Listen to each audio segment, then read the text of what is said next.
Les marchés avec CMC Markets, trading de CFD sur action, Forex et indices. Salut, c'est Trado, voilà la vidéo d'analyse technique du CAC et de Alstom qui a occupé une grande place dans l'actualité financière aujourd'hui. On va commencer d'abord par les remerciements, hein. Merci d'avoir été présents aussi nombreux encore hier pour le webinaire gratos, hein. On était encore plusieurs centaines et bon, c'était un grand moment de partage et de bonne humeur. On revient à notre CAC. Je vous rappelle que depuis maintenant pas mal de séances, je vous explique que je privilégie la formation d'un canal ici.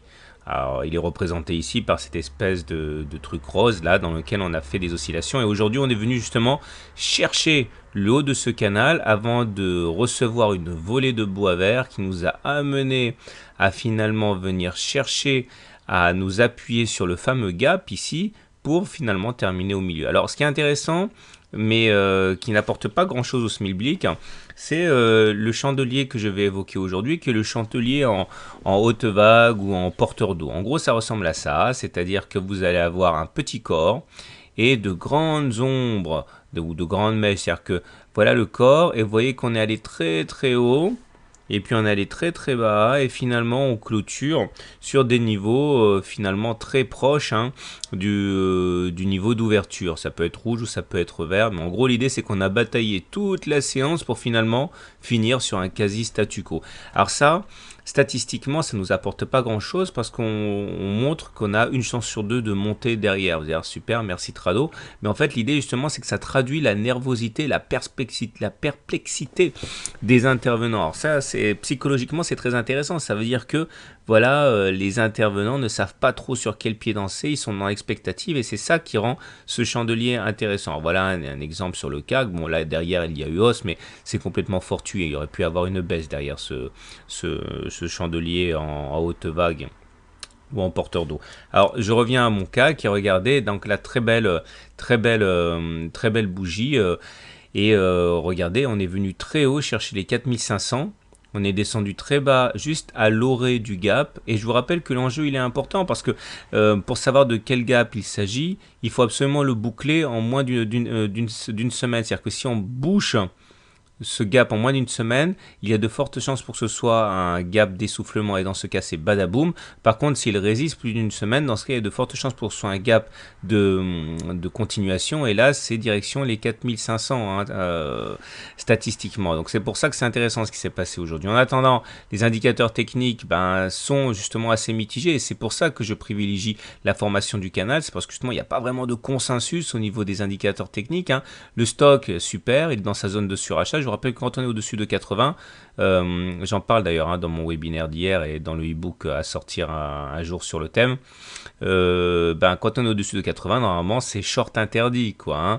Et le MACD, pareil, bien orienté, positif, au-dessus de son signal. Donc normalement, on n'est pas censé shorter non plus. Le momentum, alors là, justement, lui par contre, il est en dessous de 0. C'est censé être plutôt un mauvais signe. Le CCI, il est au-dessus de 100. Donc normalement, là, on n'est plus censé acheter non plus. Et pour terminer et ajouter à la confusion, le Trix il est en dessous de son signal, ce qui veut dire danger.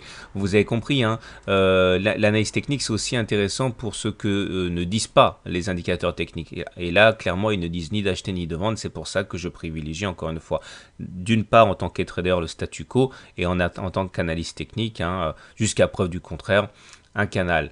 Et pour les plus habitués, hein, les plus aguerris d'entre vous, vous remarquerez un turtle soup ici.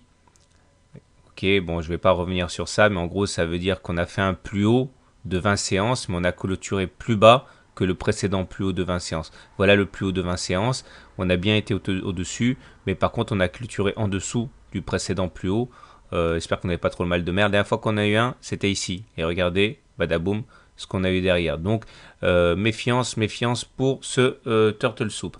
Alors, du coup, les indicateurs techniques, ils sont... Non, ça, j'en ai parlé, donc c'est bon. Regardez, hein, moyenne mobile à 20 séances haussières, Trix haussier, super trend haussier, Tout semble plaider pour une continuation de la hausse, oui, mais voilà, hein, on n'a pas que des éléments positifs à se mettre sous la dent, donc prudence, prudence.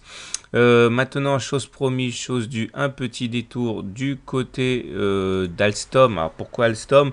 C'est parce qu'il y a des sacrées rumeurs d'achat par General Electric. Et donc du coup, ça mérite qu'on s'attache un petit peu à ça. Alors surtout que c'est très intéressant ce qui se passe sur Alstom. On était en train d'évoluer dans un biseau d'élargissement descendant. Regardez, vous avez deux obliques orange, une là, une là. Tous les deux sont descendantes, tous les deux divergent. Ça s'appelle un biseau descendant. Et il faut savoir que statistiquement, on a plus de chances de casser par le haut que de casser par le bas. Or, sorti par le haut, il y a eu aujourd'hui avec une hausse de près de 11%. On n'a pas fait semblant. À un moment, c'était bien plus que ça puisqu'on est monté jusqu'à 28 euros. Alors, il faut savoir qu'il y a plusieurs façons de tracer l'objectif. Premier objectif, eh bien, c'est d'aller chercher le point le plus haut du biseau d'élargissement. Ce point le plus haut, il est là. Et ça vous donne un objectif de 29,6 euros. La deuxième façon de calculer l'objectif, il y en a trois, je vais vous parler des deux principales. Et la deuxième façon de faire, c'est de prendre la hauteur de la dernière oscillation complète, que l'on prendra soin de reporter au-dessus du point de cassure. Et là, c'est la libération pour les haussiers, puisqu'il s'agirait d'aller chercher les 33 euros. Alors ça, une fois de plus, c'est statistique, mais c'est ce qui se passe sur la loi des grands nombres, quoi. Alors, en attendant, il y a un autre signe qui est très intéressant, c'est qu'on vient de faire une Australie. Alors, l'Australie, ça veut dire que vous allez avoir un gap, c'est-à-dire une absence de cotation, puis une évolution des cours, et puis pouf, un autre gap en parallèle, ou quasiment en parallèle. Et ça, statistiquement, c'est super haussier. Ce qui voudrait dire que si on respecte les stats, étant donné que ce gap serait un gap d'Australie, donc super haussier, la règle, attention, si vous découvrez mes analyses techniques ce soir, vous n'allez pas être gâté. Eh bien, la règle, c'est de dire qu'il s'agit d'un gap de continuation. Alors justement, pour mesurer l'objectif, vous prenez le chemin parcouru avant le gap. Je vais changer un peu les couleurs pour que ce soit plus joli. Voilà, on va mettre du bleu. Vous prenez cette distance parcourue avant le gap, vous le reportez au-dessus du gap.